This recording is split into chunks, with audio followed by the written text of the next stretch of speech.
welcome to Talks Tuesday, a series dedicated to empowering youth and family. This series is brought to you by State Foundation Inc., where advocacy meets education for the betterment of young minds. Each month, we explore meaningful topics designed to inspire growth, spark creativity, and equip our listeners with the tools they need to drive. I'm Lenny Alvarez, your host and peer educator at State Foundation.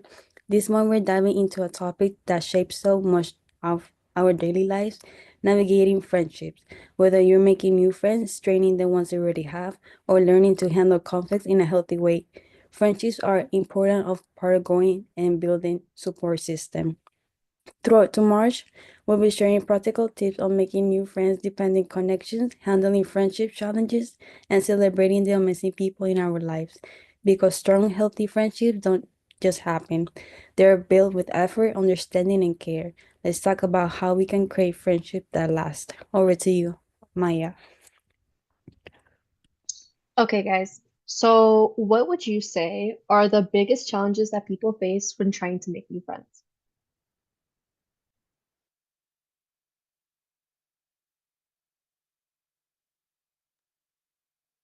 Compatibility. You know, um, I can only speak for me, as a young man. Um, I think for young folks, it's your first friends are your cousins, right? Or your sisters and brothers. Um, and there's actually a great book about nurture. It's called Nurture Shock.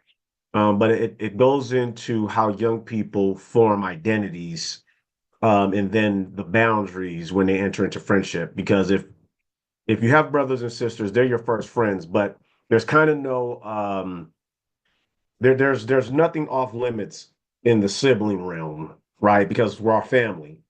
And then you kind of get to the cousins. And then there could be a little bit of parameters because they're cousins and they leave. And you don't really get to choose them, right?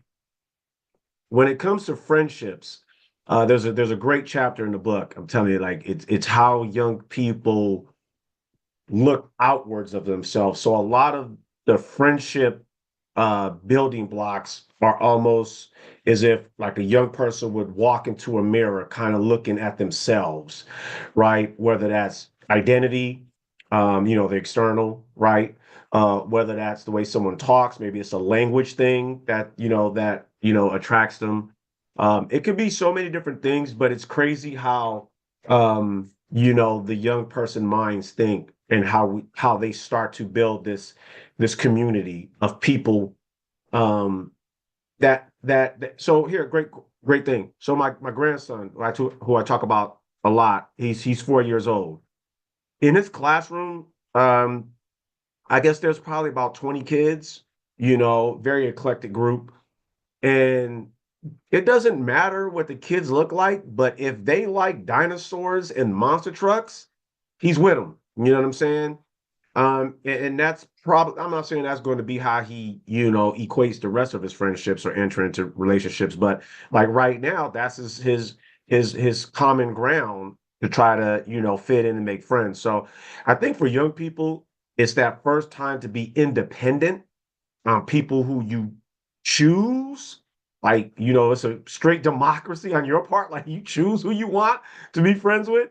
So I think that's the thing. Like young folks are just trying to what do they call that? Like enforce their independence. Like these are the people I want to rock with.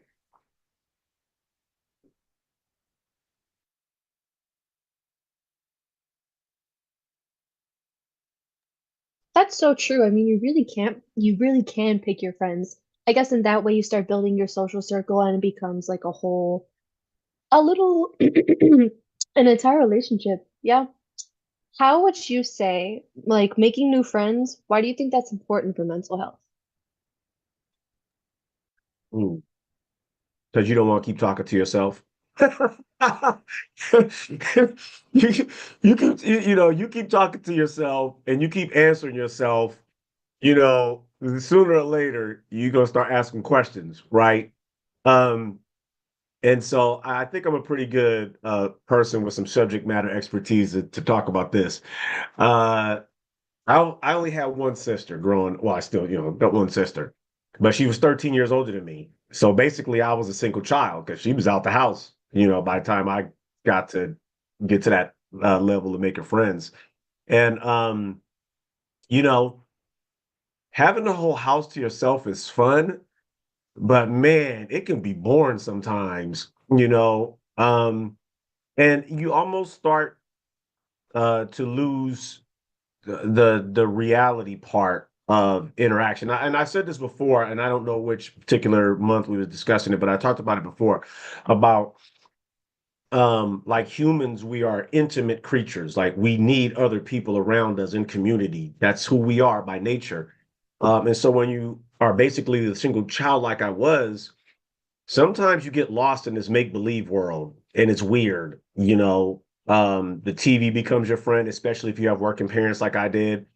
um, you know, and then getting new friends is sometimes a challenge because you're by yourself, right? So I think the mental part or the mental health part of having friends is a good thing because it alleviates that stress, you know.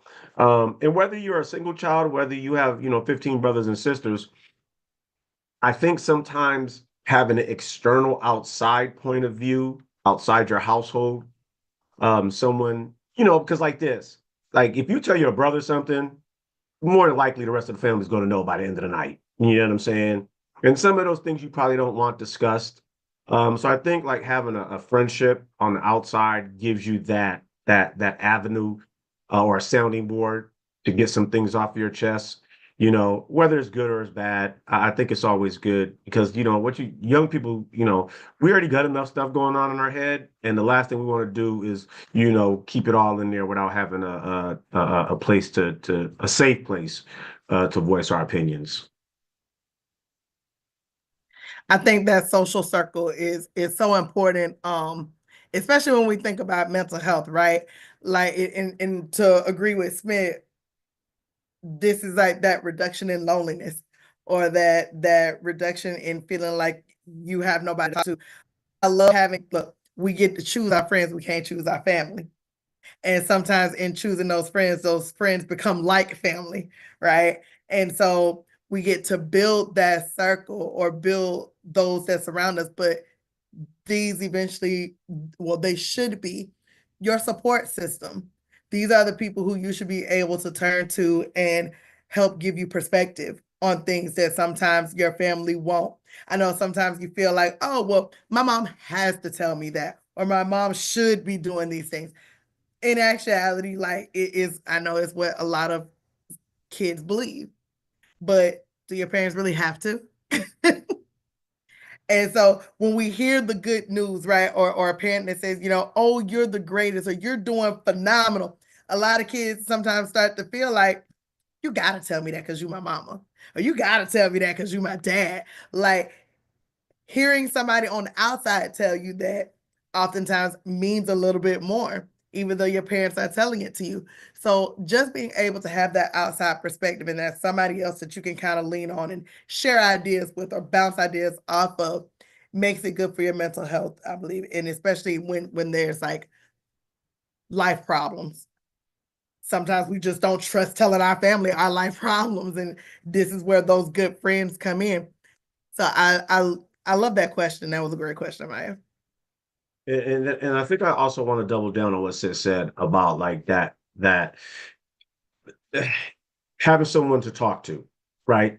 So when you're a young person and you're entering into these friendships, especially if you're a single parent or a single child or you have multiple brothers and sisters, that friendship arena is a little different because there's boundaries, there's rules, there's it's a different playing area, right?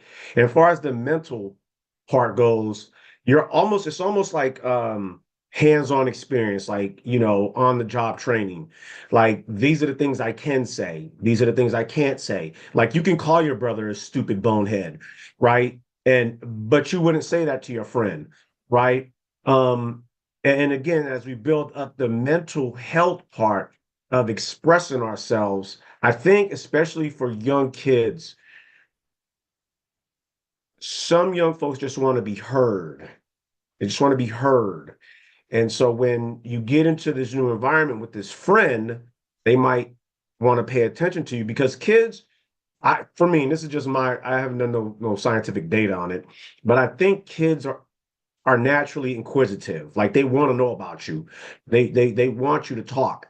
And that goes for both sides of that friendship. So I think when we talk about the mental aspect and for friendship, I think that's always a good thing to just keep in mind, for young parents or for young people is, hey, listen, this is my breeding ground to learn how to interact and have feelings, right? When we talk about, oh, my cat died, right?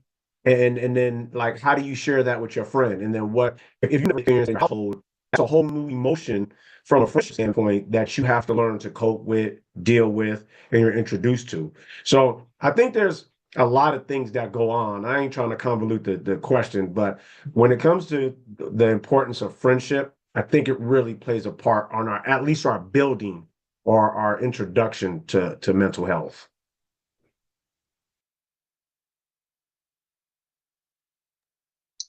In terms of like building friendships or relationships or anything in that entire bubble, do you guys think that social media might play a role in all of this?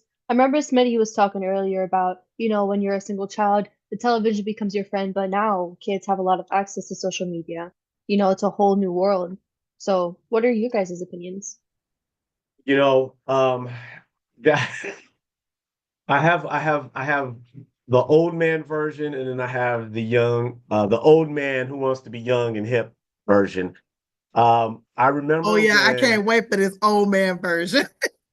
so I remember when the sidekick was like the thing that all teenagers needed to have. I think my daughter was somewhere about high school and she needed this razor or the sidekick or whatever that phone was. At the time it was like $500 and all of this. And I had a rule in my house. You had to be at least 10 to get a cell phone. She was already in high school, so it wasn't a problem. But then as they got older and the youngest one ended up graduating high school in 2019, I was just like, man, I am so glad that I do not have children in school right now with phones because I just don't know what I would do. I remember, so here's the thing from the old man standpoint. When I was a young man in school, doesn't matter like K through, 6 or middle school or high school, if there was a young lady I was interested in, I had to ask for her phone number first. And that was like a whole traumatic, scenario. And then if I was fortunate enough to get the phone number, you know, I would have to rehearse what I was going to say in my mind once I got to the house and I called. When I called her house, it was a very, very good chance I was going to have to either talk to her brother or brothers or father or uncle or uncles. And I was going to get bombarded with a whole bunch of questions just to have this conversation with this young lady. Nowadays, the phone, the internet has removed the parents from that circle of trust, if you will. I mean, just the interaction that kids can have without parents knowing one another, let alone the influence of everything else involved in social media. I just find it a very, very alarming um, challenge when we're talking about the relationship between young folks and their parents. Now, the other part, um, the old guy that wants to be hip, I don't want to sit here and say that, all young people use the phone to do nefarious things on with one another, conspire to take over the world or whatever. I'm sure there's a lot of young people who utilize the phone or the internet, social media, these social media platforms to do some education on their own, to do some research, to just find out how the world operates. I understand that we live in a 24/7 news cycle now where young people want to be the first to know when's the latest Jay's drop. When's the latest Kendrick Lamar drop? What are they wearing at the Grammys and all of these things. So I understand the importance of it and I understand its effect. I would say this from both standpoints as an old man and then as an old man that wants to be hip. There has to be there has to be some kind of barriers and guidance, and there has to be some very, very mature and respectful way that young people can utilize social media or the internet without harming themselves. And I'll shut up after this. So with the 4-year-old grandson, um, he's in school all day, and then when I pick him up at 5:30, we come home. We work on our ABCs, we work on our 1, 2, 3s for probably about 30 minutes. Then it's time to eat some dinner. Uh, he averages about, I would say, 30 minutes to an hour of TV. He's playing with his dinosaurs, he's playing with his monster trucks. Um, in the morning before school, he probably gets 30 minutes of TV, and it's not TV in that sense. It's more or less like alphabeticals, like Gracie's Corner. It's not cartoons, it's not things like that. We might be listening to jazz. He might be introduced to different instruments on YouTube. So it's more of an educational experience when it comes to watching TV or any kind of social media for him. So I think there just has to be some kind of balance when we talk about social media and its effects on young people, their mental health and their friendship skills as well.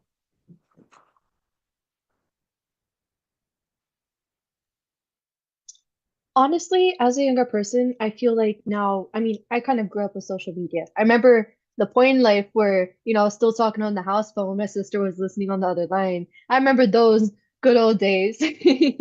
But I also remember like when I first started on these social media apps like Instagram or Twitter or even just like the smaller ones, it was fun because I feel like social media, it gives you the whole world. You can really talk to anybody. While of course that can be dangerous in the sense of like, if the parental supervision isn't all too good, children can be exposed to a lot. But at the same time, older children, I would say, can really just make a lot of friends. You find people that are into your show, into your book, into whatever your little niche, and from that you guys can build. I mean, even to this day, I have a bunch of online friends from way back when I first joined Instagram. I'm like, oh, you love this silly boy band, so do I. Let's be besties. And like, it's been like a lifetime since then. You know what I mean? Um, what do you guys think? Like growing up with social media, do you think it's built relationships or it's harmed them or like both? What's your take? I'll say I think it's dual. It can definitely be both. You got some students who are able to utilize it responsibly, right?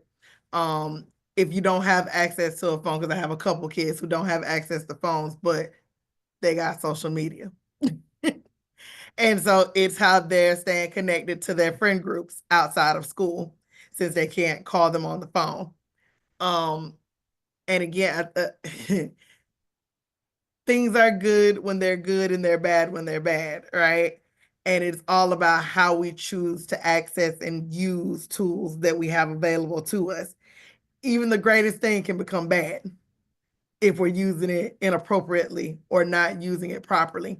And so I think, yes, social media can build friendships. So social media helps people maintain some of those friendships because even if you're miles and miles away from that person, I'm gonna see you on social media at some point.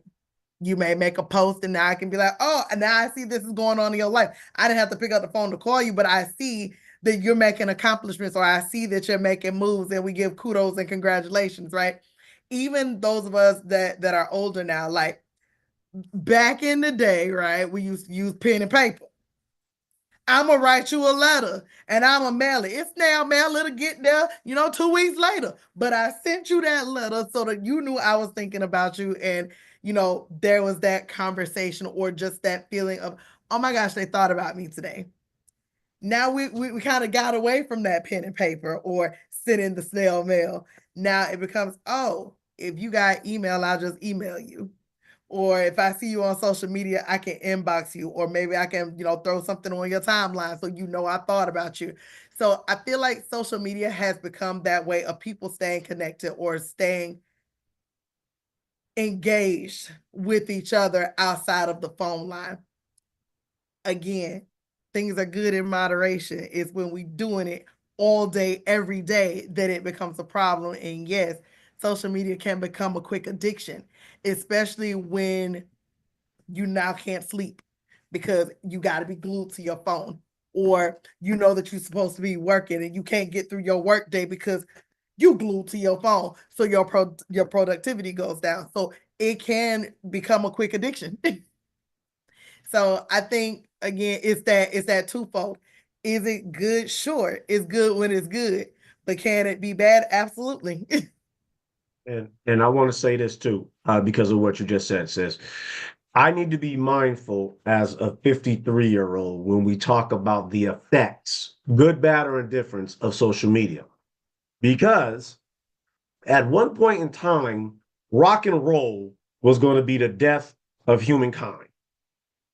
AC/DC and Twisted Sisters and rap music was going to destroy the fabric of our society. Um, you know, the microwave came along and destroyed family bonding time along with the microwave dinner. I was raised on cartoons, unlike the cartoons that are out now of the Looney Tunes with Bugs Bunny and Daffy Duck and Yosemite Sam. Now, you want to talk about some violent, extremely violent and hostile cartoons. You can't compare to Donald Duck and Daffy and what Yosemite Sam had two guns and he would shoot them at anybody. Daffy Duck would routinely get his head blown off. The Roadrunner and the Wile E. Coyote, that man used more explosives than World War II combined. So I really want to be mindful when we start to say, social media is the decay of our society. Anytime something new comes in, there's always apprehension because we don't know, right? So I just want to throw that out there. Young people, when you hear old people like myself say social media is going to rot your brain, ask them about when they watched Sesame Street and the Grouches on there cussing people out. No one had a problem with that. But anyway, I digress. To the point of the friendship and the mental health part of the question, this is the book Nurture Shock, and I found it here. So this, and I'm going to be really quick. I'm not going to say the whole book, but there was a Dr. Jamie Ostroff. Now, all of this stuff is researchable data, scientific data. You can go check it out. Dr. Jamie Ostroff, they did this incredible test with these young, I think they were second graders, about they had some second graders watch educational TV like Gracie's Corner, Sesame Street, things like that. And then they had some that watched, Bugs Bunny. And what they thought was going to happen was the Bugs Bunny group was going to be the violent little kids. And that totally didn't happen. And what they found out was, and I quote, the more educational media the children watched, the more relationality aggressive they were. Meaning, these kids that watched the educational stuff were more bossy, they were more controlling, they were manipulative. And it's a crazy thing to think that, like, if you think you're teaching your kid, but reality is you're also giving them a weapon to say, I'm better than you because I know this. So therefore, you cannot hang out with us. Or I'm going to manipulate the process because I do know this, that I shouldn't have to do that. So again, I think the mental part is a very, very important piece when we talk about friendship, but we also have to be mindful of what we're introducing young people to. And then we also have to show young people conclusions. And I say that because it is. If the parents are having an argument and they send the child up to the room, the child comes down and everything is okay. The child was never exposed to the process of solution or conflict management. They just think bad things happen. I can tell you, no, you cannot play with my ball at recess, but they don't know the conflict resolution to bring them back to being friends again because they didn't witness it. They weren't introduced to it. So again, I think we have to be very mindful when we talk about what we're offering our young folks to give them the tools to enter into a healthy friendship. And see, I'm gonna challenge you on that quote from the book, because just because those students sat down and watched educational videos don't mean all students come out with aggression issues. So I want to challenge that first and foremost, because that also depends on the family and how the families choose to act with their children. So that is also not a norm. So we're not even gonna put that out there like that is the thing, because I don't want nobody thinking that their kids cannot watch educational videos because their kids No, thinking I it, but wasn't. they I wasn't better than saying that. somebody else. Saying that. I get it, but again, you put it out there. So I want to make sure that people are understanding that just because that scenario comes out that way, that Yeah, does not make that the norm, and nor does that mean that their children cannot watch educational videos, because that is what correct, that study chose to show. We don't correct. know what the background of those families are. We don't know what they are also providing to those children to make them think that, because sometimes it's what we say to our kids Correct. I agree. that A thousand also spills percent. into that. So yeah, so I'm like, before we just leave that where that is, I'm with it. I'm with no. it. I'm with it. Add, Yes, come on. I liked what you said about the process of conflict with like kids reviewing their parents argue and then they go upstairs. I think that can be compared to social media, and that we don't get to fully see the process of a person's life, but I think social media makes us believe we have like full access to a person's life. And like Abby mentioned earlier about seeing successes and like cheering for your friends, but you also didn't see like when your friend was like crying on the bathroom floor because like everything was falling apart, before the success happened. So I think for younger people coming up, it can create a very like warped perception of reality. Like when you think you maybe know your friend's life and like you don't, because you actually haven't picked up the phone to call them to ask like, well, how are you actually doing? Not like what are you putting out for the world to see? Because that's going to be very like curated and like specific to the internet. So yes. Look, y'all about to make me drop the collection plate. Hold on. That's so true. I feel like nobody really posts when they're really truly struggling. I mean, here and then you get a couple of GoFundMe's for something really tragic, or sometimes people share something as a story to help other people, but it's like you really don't know what's actually going on until you invest in that friendship, you know? I mean, that's a good point. So, you guys were talking about how parents and like what they should let their kids watch and things like that. What do you guys think parents could do to support their younger children or even their teens in making healthy friendships? I want people to remember our kids mimic what we do. So you want your kids to have healthy friendships, you got to show them what healthy friendships look like and how to maintain them. So we have to be that mentor as parents, for sure. Um, I love, and back to Smith, right? We have to show them what resolving conflicts looks like. You know, before you go and slap a person in the face, what were the things that happened, and why did we slap them? Right now, what's the consequence to that slap? Because again, our kids see one part, but then they don't see the other half. So if we're gonna teach them how to have good friendships, we got to show them the good, the bad, the ugly. What are the consequences to the bad? What's the upside to the good? Are you like, is this your friend for this month? Because again, all friendships aren't made to last either. So what does that look like? We can't just tell our kids that, oh, this is your friend for life. You don't know if that's their friend for life. Are we telling them that they have to accept being mistreated because you want them to have a friend for life? So we have to show them what good friendships look like, and show them how to manage the ups and downs of those friendships. Yeah, and that I can only speak for me, when it comes to like as a parent and my kids. The crazy thing, and I shared this before, in our household with the three kids, my wife was like all up in their business. Like, you know, who's your friend, what they mama name, who they daddy is, you know what I'm saying? Like, we need to know who these folks are. Me, I was just like, you know, whatever, man, you know, treat them right, make sure they don't disrespect you, you know what I'm saying? We're gonna keep it 1,000. You know, but it's crazy, just organically, as you know, me and my wife had this discussion, like in just in general, like how our kids came to their circle of friends, right?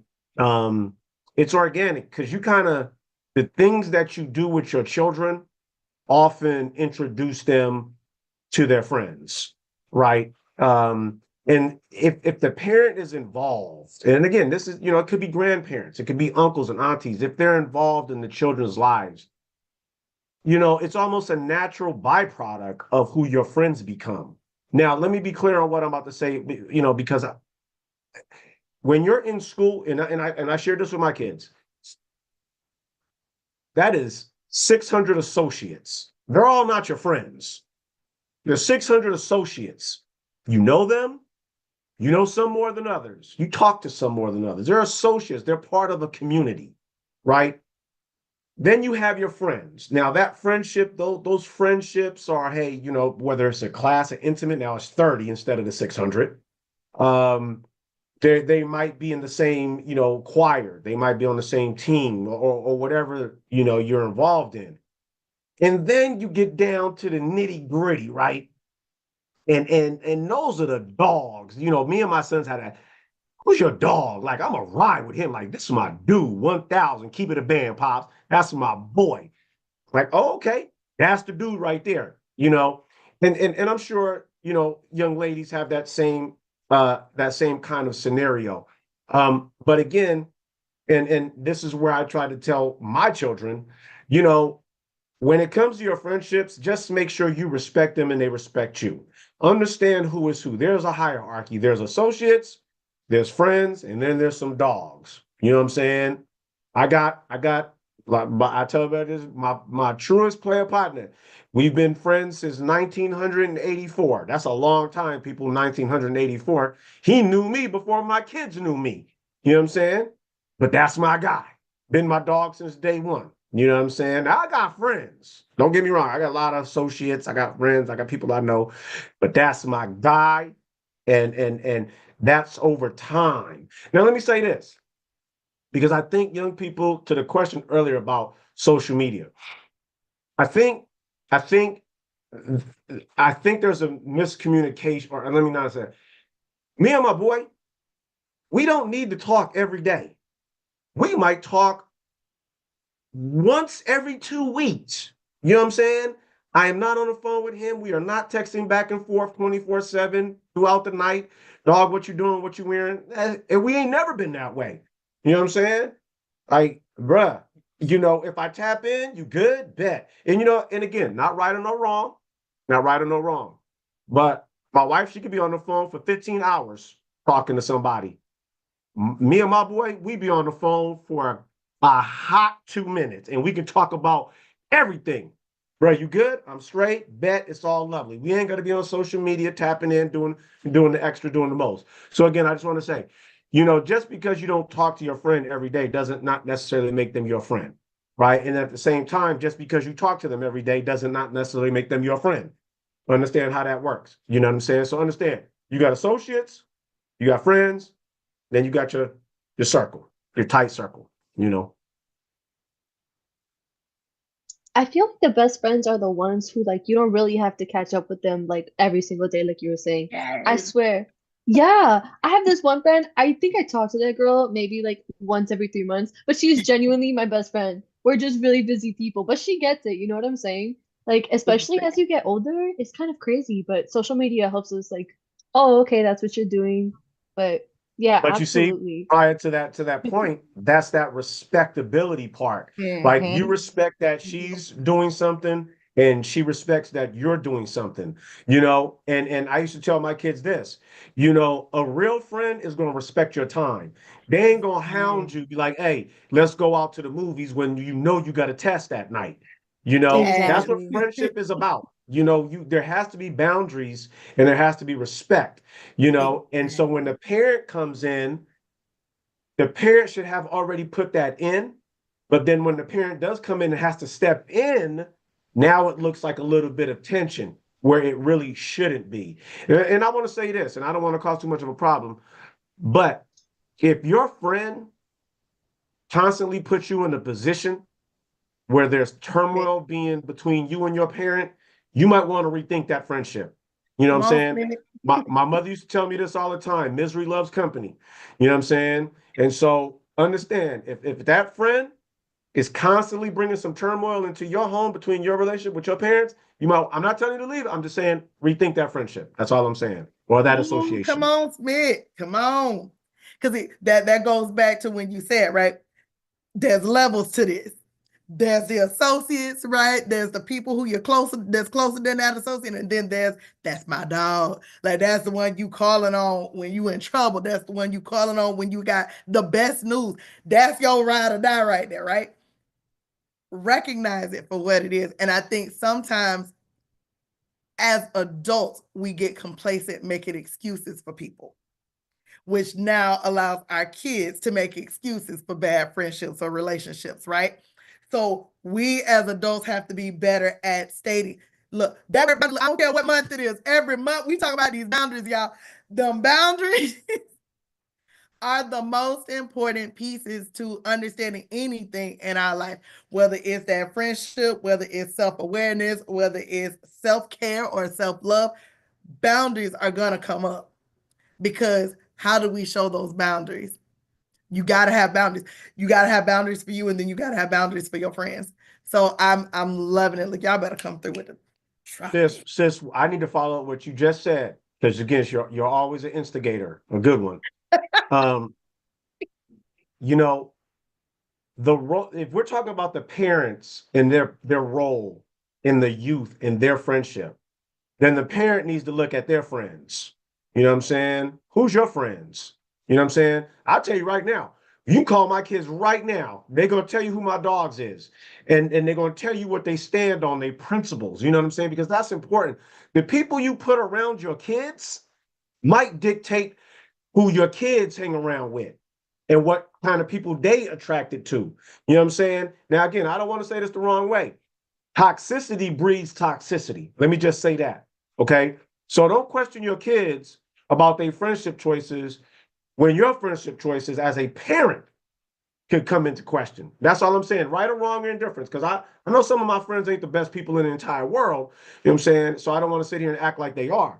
But at the same time, we have to be mindful of what we're introducing our children to, because that's going to impact them somewhere, good, bad, or indifference on how they go about their, finding their friends. I love that perspective because it's true. Look, I love the good, bad, or indifferent because, baby, look, it's not always peaches and cream. But again, we got to show them how to handle them conflicts, right? So we know when we got a bad friend, y'all. We know. And and when you have a bad friend, what you do? Keep them at a distance. Keep them at a distance. That's all. At least that's what we should be doing, right? That's right. That's what we should be doing, is keeping them at a distance, right? Right. But we know reality sometimes we don't. Why? Because we feel like we should fix it. Or we feel like it's a friendship worth saving. But are we the only ones trying to save that friendship? So again, this goes back to the boundaries, right? And understanding that sometimes you got to let it go. We just got to learn to let go. So I come on, Smith. If I didn't have money in the plate, I would be throwing some more money in the plate. I think the plate need more money, y'all. Look. As you know, and just they had a great song back in the day. I just want to be free. I just want to be free. That's what I'm saying. It ain't nothing against you. You know what I'm saying? You go do you, bruh. Or sis, go do you. I just need to be free. That's it. I want to be free. Yeah. Look, now you done started the song. We're gonna need you to go ahead. Come on. Y'all don't, yeah. I'm gonna lose all my friends. I start singing.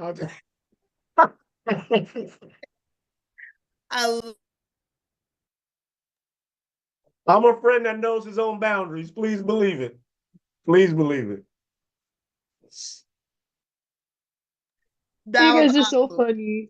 Spin's about to scare off our entire audience because he wants to sing a song. Although, honestly, it might be a little of a performance, you know. Instead of the outro no tune, Smitty can just sing us out. Oh my God. Okay. Well, I think that just about wraps up the time that we have for today. Off to you, Amaya. All right. So, friendships are some of the most valuable connections we have in life. They bring joy, support, and shared experiences, but they also require effort, trust, and understanding. Whether you're making new friends, strengthening existing ones, or navigating challenges, remember that the best friendships are built on kindness, respect, and communication. Surround yourself with people who uplift and encourage you, and be that person for others as well. For upcoming events, before we go, don't forget to check out our exciting events at Steps Foundation this month. On March 15th, we'll be hosting a Youth Program Ambassador Information Session at the Veterans Memorial Library. If you have a student who will be in 9th through 12th grade during the 2025-2026 school year, this is the perfect chance to learn about our student leadership and advocacy program. Can't make it in person? We've got you covered. Join us virtually on March 29th at 12 p.m. Our youth program ambassadors don't just participate, they lead. They engage in advocacy work, develop leadership skills, and create real change in their communities. If your student is ready to make a difference, this is their chance. Also, keep an eye out. Program open enrollment for the 2025-2026 school year is coming soon. If you have a middle or high school student, we'd love to have them join our programs. Stay tuned for our upcoming program open house dates. To learn more about our events and programs, visit www.stepsfoundation.org or follow us on social media at Steps Foundation Inc. True friendships aren't just about people or having people around. You deserve friends who support, uplift, and celebrate you. Be the friend you want to have, show kindness, listen with an open heart, and surround yourself with people who bring out the best in you. Every strong friendship starts with a simple moment of connection, so don't be afraid to reach out, grow, and cherish people in your life. Thank you for being a part of this month's Talk Tuesday. Stay connected, stay kind, and as always, stay inspired, stay empowered, and keep leading the way. See you next time. Bye.